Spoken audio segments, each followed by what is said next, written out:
Hey guys, in this video tutorial I'm going to show you how you can slow down a video in Capcut. So first you need to click on the video which you would like to slow down.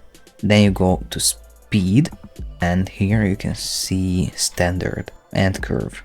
So with the standard you can just adjust the speed of the video. So if you choose, then it's gonna be twice as fast. If you choose 5, it's gonna be 5 times as fast as the standard one, which is 1. Or you can also just change the duration of the video. So you can either change the duration to make it slower, or you can change the speed to make it slower. Another possibility you have is the curve section, where you basically have those presets when once the video is gonna be faster and once it's gonna be slower, depending on the specific curve you choose. So for example, we have this montage here and I'm gonna show you the video now. As you can see, it started out faster because first the curve went up and the curve went down, and first it was faster and then it's slower. And it's gonna be, for example, we have this another preset one, first is gonna be faster and it's gonna be slower gradually,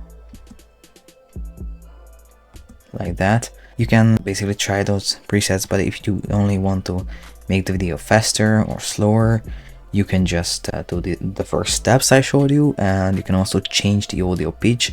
If you just turn this on, you're gonna change the audio pitch, but if you don't turn this on, the audio pitch is gonna stay the same. Right, so all in all, this is how to slow down video in Capcut. I hope you found this tutorial useful. If you want to get access to all premium Capcut features, you can try out Capcut Pro for 7 days for free by clicking the link in the description below. Also, check out our Capcut Video Editing for Beginners ebook that you can also download for free. And last but not least, have a look at our other video editing tutorials, resources and deals in the video description as well.